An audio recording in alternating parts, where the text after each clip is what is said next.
O dólar aí chegou a R$ 6,20. 6,20? É, acho que foi esse preço aí, 6,20. Só que tem um problema. Esse preço aí não é o preço de verdade. Depois você deve ter visto aí que um monte de gente falou que não, tava errado a precificação do Google, aí, sei lá o que, o dólar não chegou a esse preço mais. Uma coisa interessante, chegou a R$ 6 e ninguém, tipo, nossa, será que é verdade? Será que é mentira? Não.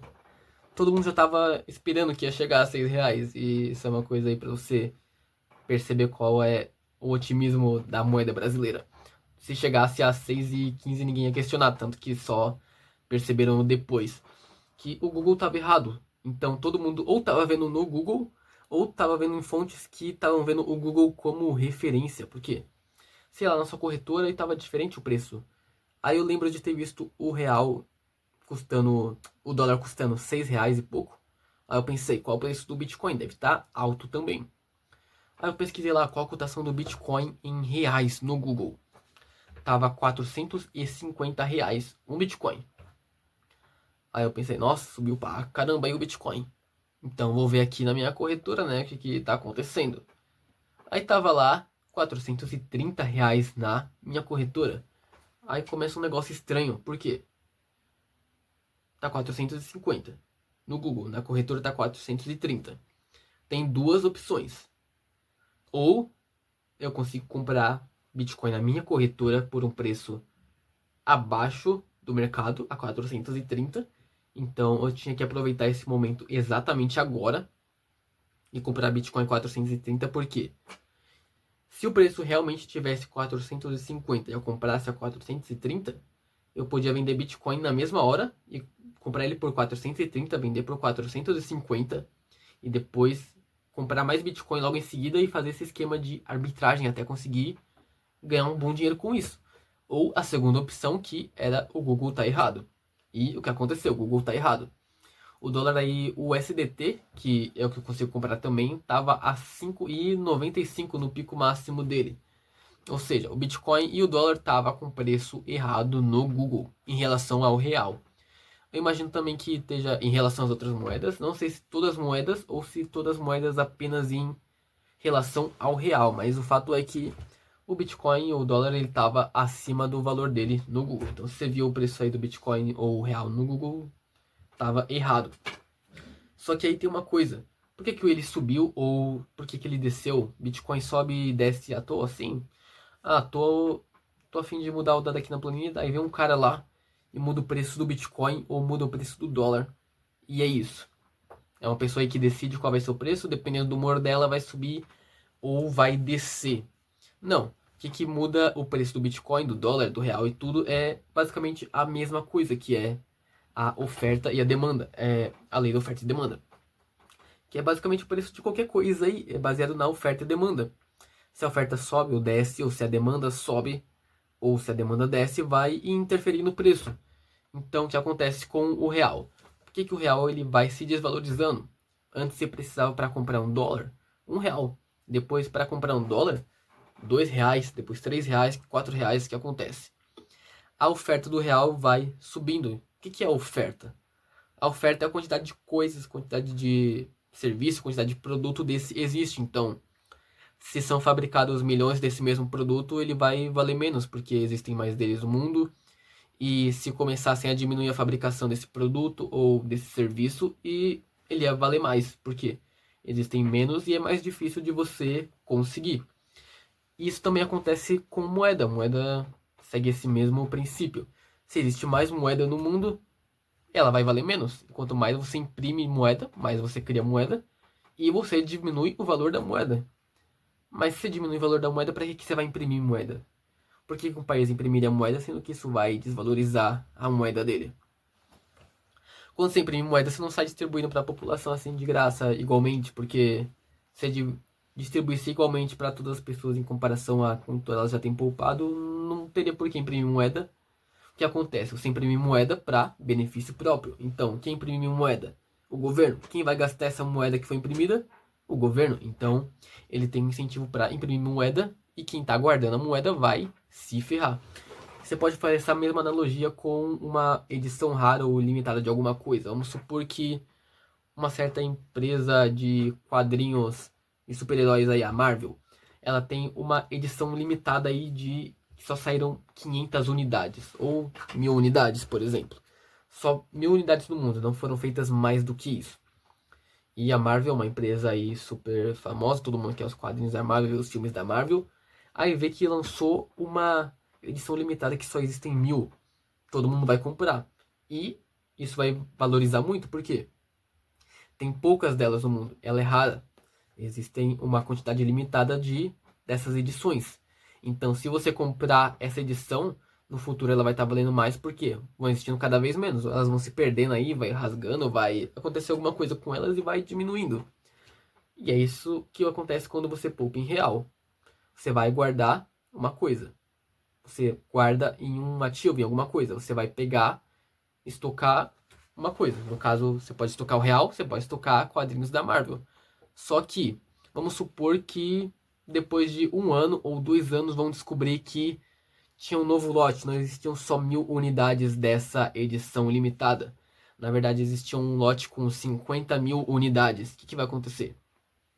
Se essas 50.000 unidades aí forem para o mercado, vai desvalorizar. Então você que comprou num preço super caro aquela primeiro lote que só tinha 1000 unidades e você achou que realmente só tinham 1000, você paga um preço caro. Quando começar a distribuir essas outras 50.000 unidades, vai se desvalorizar. Ou seja, não vai ser uma edição tão rara quanto era antes. Antes existiam só 1000, agora existem 51.000. E é isso que vai acontecer com o real. Se você poupar em real, vão imprimir mais reais, vão criar mais reais e desvalorizar você que está guardando o real. Mas quem imprimiu isso daí vai se valorizar. Ou seja, se esse novo lote de 50.000 fosse feito pela própria Marvel para benefício próprio, esse quadrinho aí tá valendo bastante, então vamos imprimir mais 50.000 desses quadrinhos para vender e assim a gente vai lucrar. Realmente vão lucrar, mas só que depois que eles fizerem isso vai começar a valer menos. Então quem se beneficiou disso foi a empresa que imprimiu. E quem se deu mal nessa história foi quem estava guardando essas edições que eram raras. E a mesma coisa acontece com o Bitcoin. Se você tem mudança na oferta e na demanda, vai aumentar ou diminuir o preço do Bitcoin. Se você tem a diminuição da oferta do Bitcoin, ele vai subir de preço. Se manter a mesma oferta, né? Porque você pode variar a oferta, assim como você pode variar a oferta em qualquer moeda fiduciária. Deu só exemplo da... Nossa, falei besteira agora. Quis dizer mudar a demanda. Você pode mudar a oferta e mudar a demanda. Eu dei o exemplo da oferta. Você vai diminuir a oferta do Bitcoin, ele vai valer mais, que é o que acontece. Você diminui sempre a cada halving do Bitcoin o subsídio por bloco pela metade. Ou seja, está lá 25 Bitcoins ganhando cada bloco, aí depois diminui para 12,5 e vai diminuindo cada vez menos e menos e menos. Até que não tenham mais Bitcoins e a oferta não comece a subir, ela fique parada. Que é exatamente o oposto do que acontece em moeda fiduciária. Você aumenta a oferta de moeda fiduciária sempre. A quantidade de reais sempre vai subir. E a quantidade de bitcoins criados vai sempre descer. Então você tem essa diferença aí que faz o Bitcoin se valorizar perante o real ou perante o dólar muito. E também tem uma outra coisa que é a demanda. Mais gente querendo Bitcoin vai ter uma influência no preço, ele vai subir. Se o Lula vai lá falar uma besteira do caramba, o que acontece com o real? Ele vai diminuir de preço, mas quer dizer que imprimiram mais reais nesse tempo? Não, quer dizer que tem menos gente interessada no real. Diminui a demanda pelo real, menos gente investindo no Brasil. O que acontece? Você diminui a demanda, menos gente entrando nesse negócio, menos gente querendo isso. E também se aplica a revista em quadrinhos aí que eu dei o exemplo. Se fosse uma edição rara, só que de um negócio totalmente bosta, ninguém liga, não ia valer o preço. Posso criar minha própria edição de quadrinhos, criar só 1000 unidades e ela não vai valer bosta nenhuma, porque ninguém tem demanda por isso, mesmo tendo uma oferta pequena. E acontece isso nas moedas também. O dólar, ele tem uma vantagem em relação ao real, na questão de imprimir, para os Estados Unidos, que é o seguinte: se você chegar com dólar em qualquer lugar do mundo aí, você vai conseguir se virar. Você vai conseguir trocar dólar pela moeda desse país. Se chegar com dólar no Brasil, você dá um jeito de gastar esse dólar ou de trocar esse dólar por real. Só que com real você não consegue fazer isso. O real ele só existe basicamente no Brasil e aí nas fronteiras e é isso. Você chegar talvez no Paraguai, um pouquinho mais longe da fronteira, ou na Argentina, esses países aí perto do Brasil, você não vai conseguir usar real. E com dólar é diferente. Em qualquer lugar do mundo, você tem gente usando dólar e os países eles têm reserva de valor em dólar. Isso é uma vantagem para os Estados Unidos. Por quê? Se ele imprimir, não vai dar ruim para ele apenas. Ele vai diminuir todo essa bucha que ele ia levar de sofrer a desvalorização. Vai ser desvalorizado de todo mundo que tem dólar guardado. Então, se o Brasil ele tem dólar guardado, ele vai assumir um pouco dessa bucha de o dinheiro desvalorizar. Então, é mais vantagem ainda para os Estados Unidos desvalorizar o dinheiro dele imprimindo do que o Brasil, porque quem vai assumir essa conta aí não vai ser apenas os Estados Unidos, todos os outros países que também poupam em dólar, ou países que pessoas fazem comércio em dólar, vai ser desvalorizado e quem vai se beneficiar é quem está lá nos Estados Unidos, os primeiros recebedores desse dinheiro. E também isso acontece com o real. Quer dizer, não acontece com o real, acontece exatamente o oposto com o real. Se você imprimir mais real, o que vai acontecer? Só o Brasil vai pagar a conta, então ele não vai conseguir diluir todo esse prejuízo entre os outros países. Também uma coisa interessante da cotação que ninguém entende, só quem já pesquisou sobre isso, ou estuda economia, o básico, né? É que o dólar, na verdade, ele não se valoriza. Na verdade, o que acontece é que o real se desvaloriza e o dólar também se desvaloriza. Só que tem uma coisa: o real ele se desvaloriza muito mais que o dólar. Então, com isso acontecendo, dá a impressão que o dólar está se valorizando. Só que não está acontecendo. Se você comprar dólar no futuro, ele vai estar valendo menos do que ele estaria valendo hoje. Então, não é um bom negócio você comprar dólar. Um bom negócio seria você comprar Bitcoin e também, além de comprar Bitcoin, se inscrever no canal. Mas é isso que acontece. Se você comprar dólar, ele vai estar valendo menos. Então, $1 de antes, você comprava uma certa quantidade de coisas. Mas para comprar essa mesma certa quantidade de coisas hoje, você precisa de $2 ou $3. E isso depende. Já com o real é bem mais discrepante essa diferença. Se tiver R$1 em 1994, ele seria equivalente a, sei lá, R$10, R$20 no futuro. É bem discrepante essa diferença mesmo. Já com o dólar, não. Tem essa desvalorização, só que é bem menor. E é isso, a oferta e a demanda vai definir se uma coisa vai ser valiosa ou se não vai ser valiosa.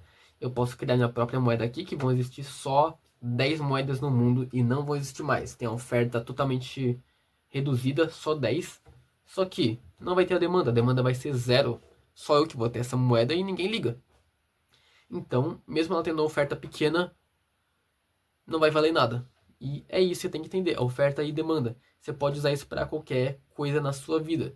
Qualquer troca que você faz, qualquer compra que você faz, qualquer decisão que você toma, inclusive, não só as que tem a ver com dinheiro, é baseado na oferta e na demanda.